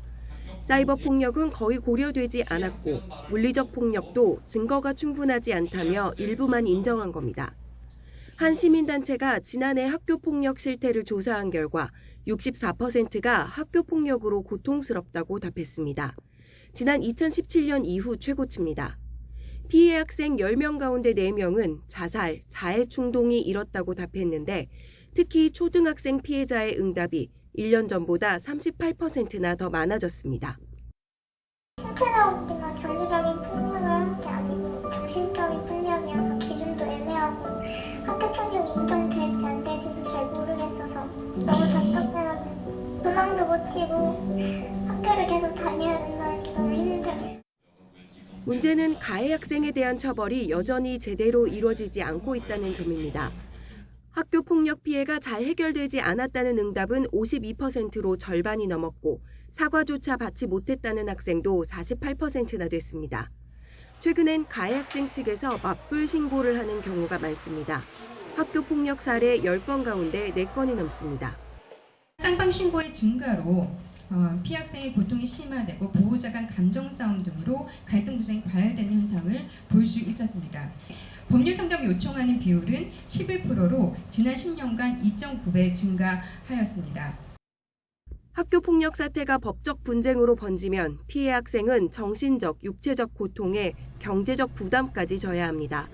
제대로 된 처벌과 해결을 접고 피해자가 전학 가거나 학교를 그만두는 상황이 더 자주 발생하는 이유입니다. YTN 염혜원입니다. 한동훈 대표 취임 첫날부터 국민의힘에서는 한 대표가 제안했던 제3자 추천 방식의 최상병 특검법을 향한 친윤계 견제구가 이어졌습니다. 특검법은 원내 사안이니 간섭하지 말라고 지적한 건데 한 대표는 일단 당정 관계를 문제없이 풀어가겠다는 입장을 거듭 강조했습니다. 보도에 강민경 기자입니다. 당선 뒤 첫 일정으로 국립현충원에 참배한 국민의힘 한동훈 대표. 앞서 전당대회 출마를 선언하며 던졌던 제3자 추천 방식의 최상병 특검법은 추진이 불가피하다는 입장을 유지했습니다. 제 입장은 달라진 게 없습니다. 국민의힘이 혹시라도 국민들께 받을 수 있었던 진실을 규명하는 것에 소극적이지 않느냐는 오해를 벗어날 수 있고 그리고 새로운 제안을 제가 낸 것이죠. 하지만 당내 친윤계로 분류되는 김재원, 김민전 최고위원은 특검법은 원내 사안이라며 선을 그었습니다. 이것은 원내 전략에 해당하는 것이고 이게 당 대표가 이래라 저래라 할 얘기는 아니다라고 하는 게 기본적인 제 입장이고요. 특히 김재원 최고위원은 김건희 여사 이슈가 나올 때마다 한동훈 대표가 강조하던 국민 눈높이가 구체적으로 뭐냐며 반문하기도 했습니다. 그냥 국민의 눈높이 또는 민심 이런 추상적인 언어로서 모든 것을 해결하기는 좀 어려워지리라고 생각합니다. 한 대표를 향한 친윤계 견제구에 당 안팎에선 시작부터 당정 갈등의 예고편이란 우려도 나옵니다. 한 대표는 홍철호 정무수석의 예방을 받은 자리에서 내부 타협을 강조하며 분위기 수습에 나섰습니다. 제가 당내 화합과 단결을 이끌면서도 이 대화와 타협을 통해서 좋은 정치하는 제가 잘하겠다는 말씀드립니다. 한동훈 대표는 당내 이견을 좁혀가며 토론을 하는 등 최상병 특검법은 반드시 내부 합의 절차를 거치겠다고 여지를 두긴 했습니다. 하지만 시작부터 지도부 내 친윤 인사들의 집중 견제를 받으면서 전당대회 이후 최대 숙제로 꼽혔던 당내 갈등 해소가 순탄치만은 않을 것을 예고했습니다. YTN 강민경입니다. 더불어민주당은 국민의힘 한동훈 대표를 향해 최상병 특검, 김건희 여사 특검 수용 등 5가지 요구사항을 공개하며 대여 압박 강도를 높였습니다. 야당 주도로 한동훈 특검법이 법제사법위원회에 상정되기도 했는데 국민의힘은 협치를 포기한 것이냐며 강하게 반발했습니다. 보도에 이준엽 기자입니다. 민주당이 국민의힘 한동훈 대표에게 제시한 5대 요구안은 방송장악 중단과 국회 운영 정상화, 수직적 당정관계 거부 등입니다. 여야가 잘하기 경쟁을 하자는 취지인데 특히 1번 요구로 최상병 특검법, 김건희 여사 특검법을 내세우며 수용을 압박했습니다. 해병대원 특검법 재의결의 찬성 표결을 당론으로 확정함으로써 민심과 함께 하겠다는 의지를 행동으로 보여주시기를 바랍니다. 한 대표가 전당대회 과정에서 제안한 제3자 추천 방식의 최상병 특검법에는 대응 전략을 고심하고 있습니다. 원내 핵심 관계자는 YTN과의 통화에서 특검법 재표결까지는 야당 원안대로 가져갈 것이라면서도 부결 뒤 다시 발의할 땐 제3자 추천에 포함한 여러 안이 협상 테이블에 오를 수 있다고 밝혔습니다. 저희들은 또 낼 겁니다. 그래요. 예, 그러면은 이제 제3자 그 다음부터는 예. 그 아니야 다시 또 논의를 해봐야 되겠죠. 그럴 경우에는 여당이 글쎄요 그때 가서도 한동훈 대표가 다시 여전히 그렇게 반대할 수 있을까 이런. 야당은 또 국회 법사위에 한동훈 특검법을 상정하며 전선을 넓혔는데 물론 여당은 거세게 반발했습니다.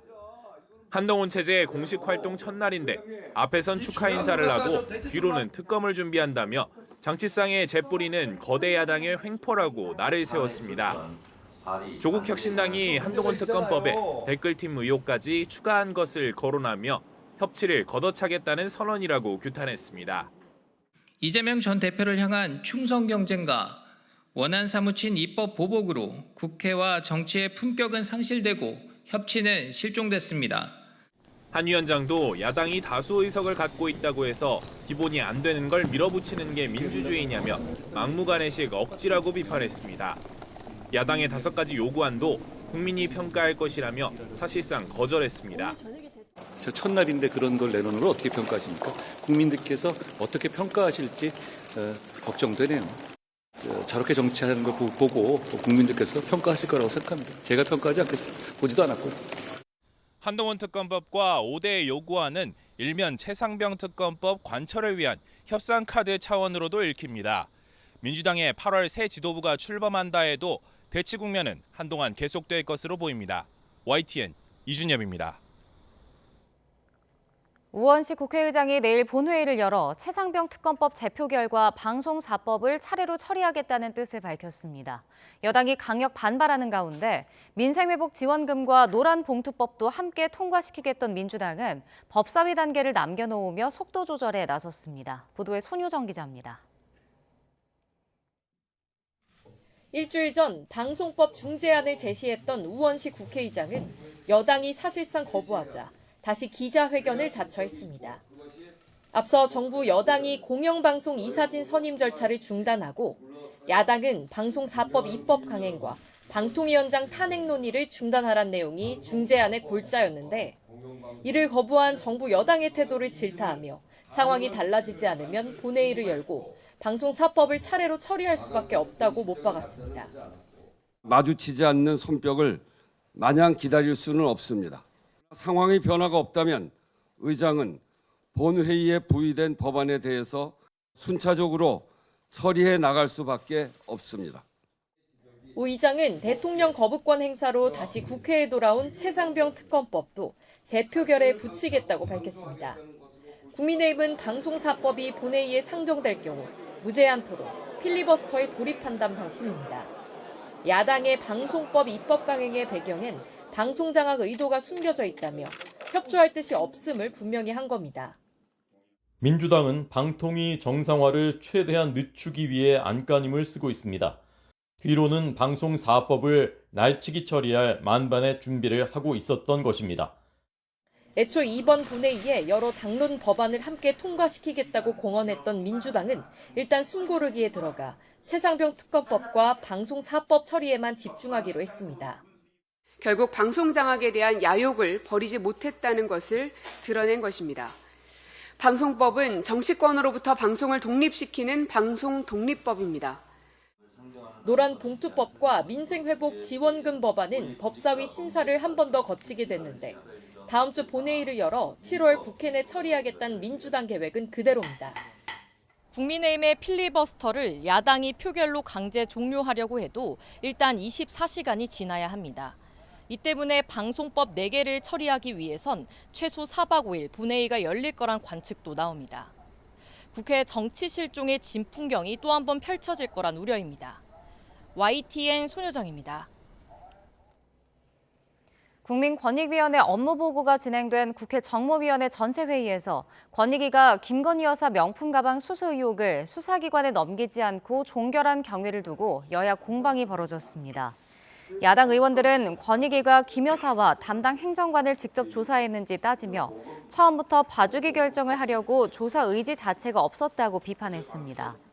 이에 여당 의원들은 문재인 전 대통령 배우자 김정숙 여사가 과거 인도 순방 당시 선물 받은 의상을 문제 삼으며 엄호에 주력했습니다.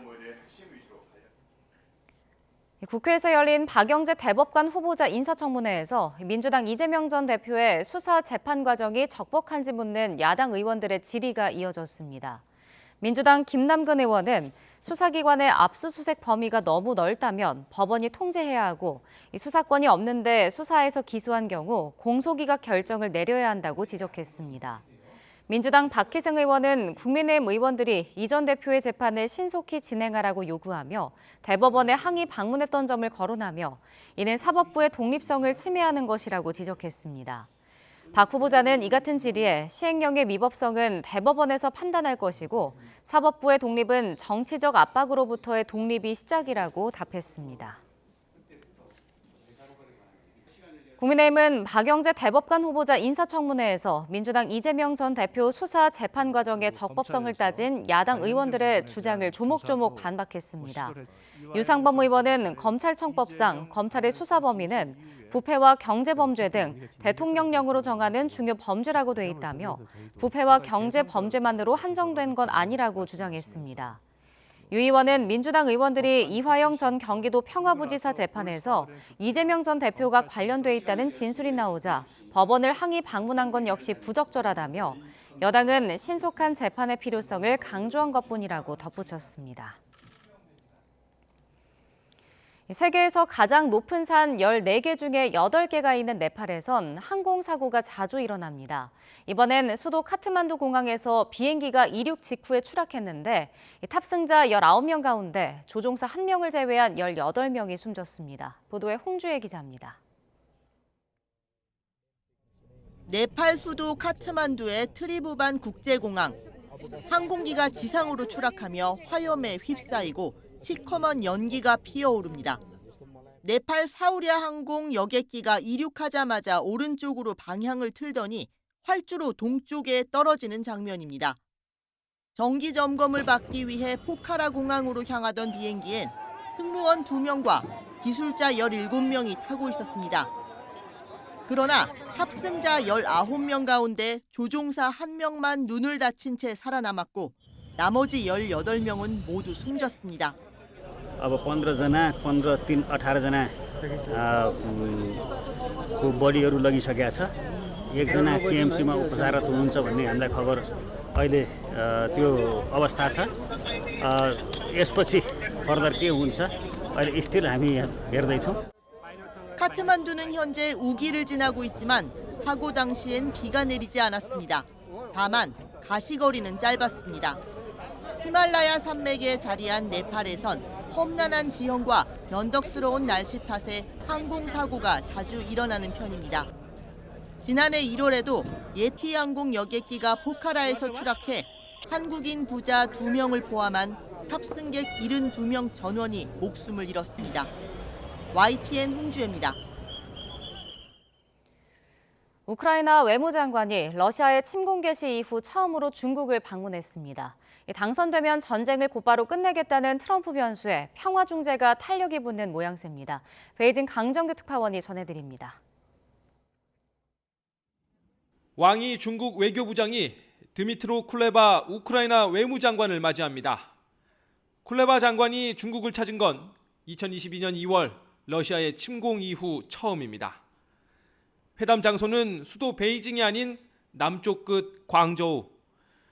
중국의 러시아 눈치 보기와 우크라이나의 절박함이 엿보입니다. 近期俄乌双方都不同程度地发出愿意谈判的信号，虽然条件时机还不成熟，但我们支持一切有助于和平的努力。 쿨레바의 임무는 오는 11월 열리는 2차 평화정상회의에 중국의 참여를 설득하는 겁니다. 중국은 지난 6월 스위스에서 열린 1차 회의 때 러시아가 초대받지 않았다는 이유로 불참했습니다. 러시아의 완전 철군과 점령지 수복을 노리며 버텼던 우크라이나는 최근 입장을 바꿨습니다. 젤렌스키 대통령이 종전 협상에 나설 의향을 밝히며 러시아의 대표단 파견을 제안한 겁니다. 최대 변수는 미국 대선 유세 중 피격 미수 사건으로 떠오른 트럼프 대세론입니다. 당선되면 전쟁을 곧바로 끝내겠다는 트럼프의 발언이 우크라이나에 대한 군사 지원 중단과 러시아의 승리로 귀결될 수 있기 때문입니다. I will have that war settled between Putin and Zelensky as president-elect before I take office on January 20th. 앞서 중국은 팔레스타인 14개 정파를 초청해 임시 화해 정부 수립을 중지하기도 했습니다. 네타냐후 이스라엘 총리도 미국으로 날아가 바이든과 트럼프 전현직 대통령을 잇따라 만납니다. 트럼프 변수에 교착 상태에 빠졌던 평화 중재 논의가 꿈틀대면서 중국도 몸값을 높이고 있습니다. 베이징에서 YTN 강정규입니다. 민희진 어도어 대표가 박지원 대표이사를 포함한 하이브 경영진을 업무방해와 명예훼손 등의 혐의로 고소했습니다. 민 대표 측은 오늘 용산경찰서에 박지원 대표이사와 임수연 감사위원회 위원장 등 경영진을 업무방해와 정보통신망 침해, 명예훼손 등 혐의로 고소했다고 밝혔습니다.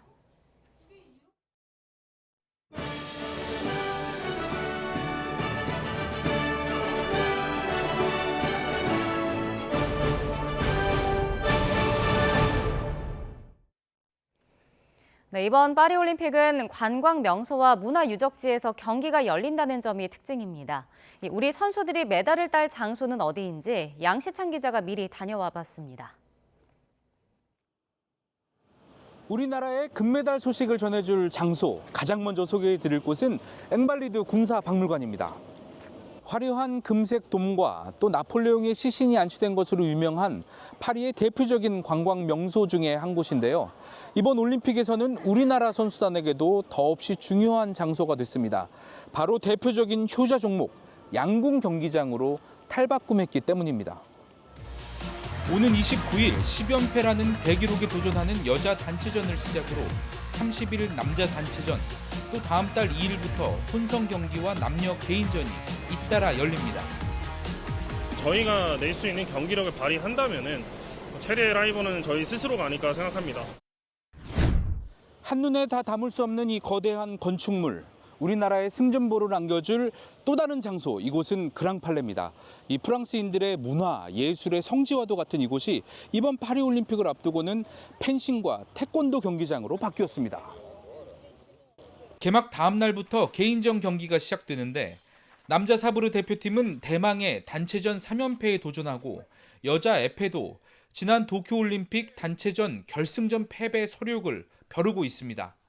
펜싱이 끝나고 나면 태권도가 장소를 넘겨받아 58kg급 박태준을 포함한 4명의 선수들이 금빛 발차기에 도전합니다. 운동을 하면서 좀 이렇게 단합이라던가 좀 팀워크라던가 그런 것도 좀 많이 신경을 쓰면서 훈련을 했고요. 파리의 상징 에펠탑이 내려다보고 있는 이곳 샹드마르스 공원 경기장도 금메달을 기대해 볼 수 있는 장소입니다. 유도 여자 57kg급 허미미와 남자 100kg 이상급의 김민종이 금메달에 도전하고 원조 효자 종목 레슬링 대표팀도 메달 사냥에 나섭니다. 저는 어부찌를 뽑아서 어부찌를 많이 하는데 이제 상대도 다 알고 그래서 좀 반대쪽이라 뭐 앉아서 어부찌라 그런 걸 연습을 하고 있어요. 이 밖에 배드민턴 여제 안세영은 파리 북부의 샤펠레 아레나에서, 전웅태와 성승민 등 근대 5종 대표팀은 베르사유 궁전에서 승마 대결을 펼치고 브레이킹의 김홍렬은 프랑스 혁명의 상징인 콩코드 광장에서 우리 대표팀의 마지막 메달을 노립니다. 이번 파리올림픽에 출전하는 한국 선수는 21개 종목 143명입니다. 이제 개막이 이틀 앞으로 다가왔는데요. 이번 파리올림픽에서 선수 한 명 한 명의 선전을 기원합니다. 지금까지 파리에서 YTN 양시찬입니다. 네, 파리올림픽 개막은 토요일 새벽이지만 우리 선수단의 경기는 내일 시작합니다. 세계 최강 여자 양궁이 첫 테이프를 끊는데요. 이 집안 싸움을 피하고 3관왕을 노리려면 예선격인 랭킹 라운드부터 중요합니다. 보도에 조은지 기자입니다. 손을 모아 강화와 결의를 다지는 여자 양궁팀. 협회가 따로 마련한 파리 사전 캠프에서 시차 적응도 컨디션 관리도 마쳤습니다. 막상 다가오니까 즐겁네요. 여자팀 셋은 모두 올림픽 무대가 처음입니다. 새 얼굴들은 월드컵에서 2차례 중국에 단체전 금메달을 내줘 경험이 부족하다, 불안하다는 평가가 있지만 오히려 10회 연속 단체전 우승을 향한 자극제로 삼는 분위기입니다. 다 누구나 다 처음은 있다고 생각하고 걱정하지 않으셔도 될 것 같습니다. 여자팀은 예선격인 랭킹 라운드에서 우리 선수단을 통틀어 첫 실전에 나섭니다.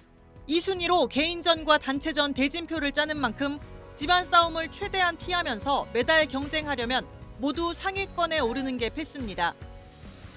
역대 최강으로 평가받는 남자팀도 같은 날 이어서 4대에 섭니다. 2회 연속 단체전 금메달에 앞장선 맏형 김우진, 도쿄 이관왕 파이팅의 아이콘 김재덕, 3수 끝에 올림픽 무대를 밟은 이우석까지 서로가 가장 강력한 경쟁자입니다.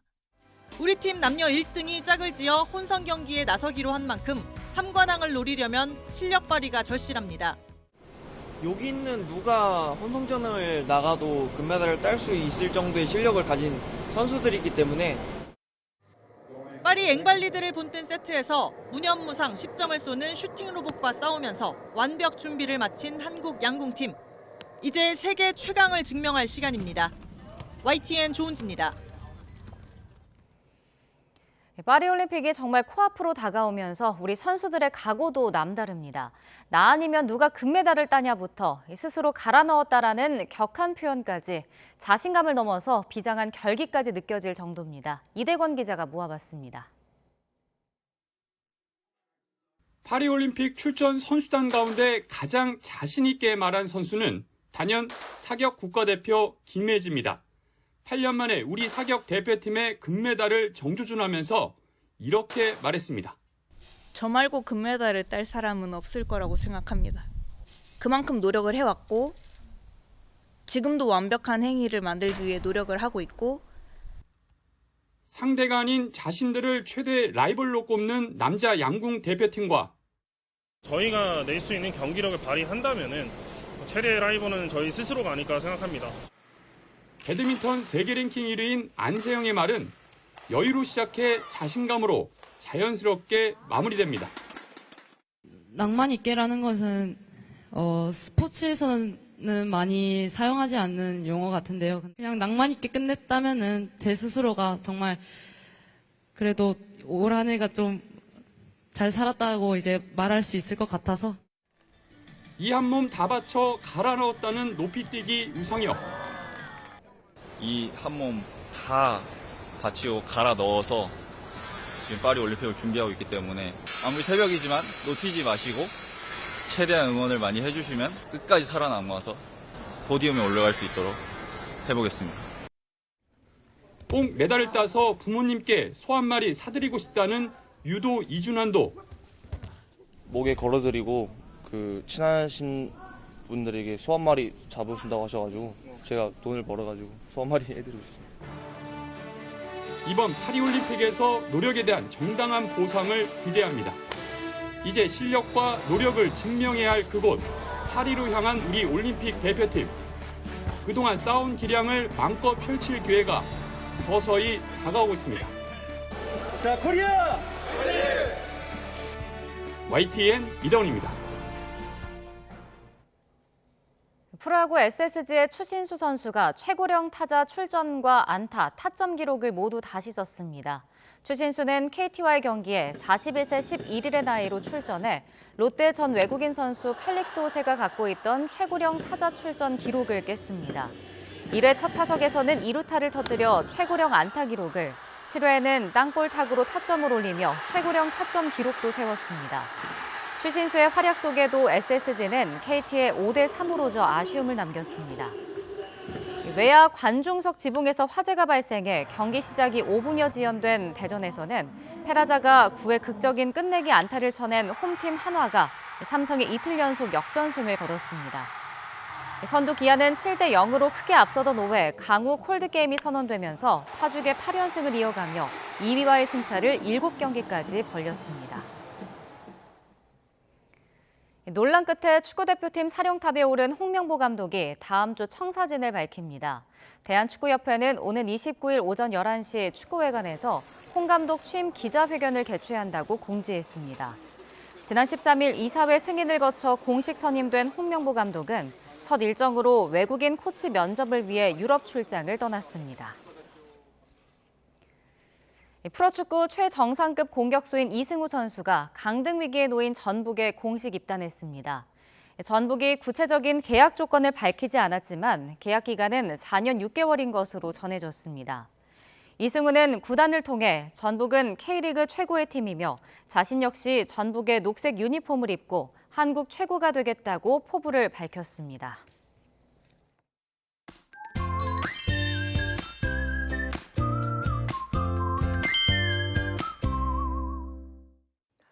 장마가 물러난 자리를 무더위가 차지했습니다. 네, 연일 계속되는 더위에 폭염특보도 확대 강화하고 있죠. 네, 그렇습니다. 내일은 삼복 중 두 번째 복날인 중복이잖아요. 삼복 더위답게 더위의 기세가 한층 더 강해지겠습니다. 네, 올해 중복더위도 정말 만만치 않겠는데요. 일단 오늘 밤 사이에도 뜨거운 열기가 식지 못하고 곳곳에서 열대야가 나타나겠고요. 낮에는 오늘보다 더 심한 무더위가 찾아오겠습니다. 네, 내일 서울 낮 기온이 33도, 대구는 무려 35도 선까지 치솟겠고요. 습도가 높은 탓에 체감하는 더위는 이보다 더 심하겠습니다. 또 치솟는 기온에 대기 불안정이 심해지면서 밤까지 곳곳에 기습적인 소나기도 쏟아지겠습니다. 중복을 맞아서 삼계탕을 드시는 분들도 많을 텐데요. 집에서 삼계탕을 조리한다면 주의할 것이 있습니다.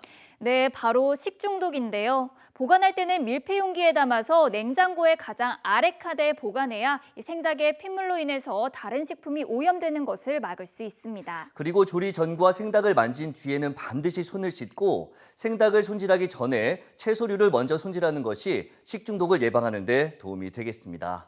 또 생닭을 씻을 때는 조리도구나 다른 식재료에 물이 튀지 않도록 주의하고 조리도구는 식재료별로 구분해서 사용하는 것이 좋습니다. 마지막으로 내부까지 완전히 익혀서 드셔야 한다는 점도 기억해 주시기 바랍니다. 날씨 캔버스의 김수연, 신미림이었습니다. YTN 뉴스 나이트 수요일 순서 모두 마칩니다. 잠시 후 탐사보도 프로그램 팩트 추적이 방송됩니다. 저희는 내일 밤 9시 40분에 다시 찾아뵙겠습니다. 시청해주신 여러분 고맙습니다.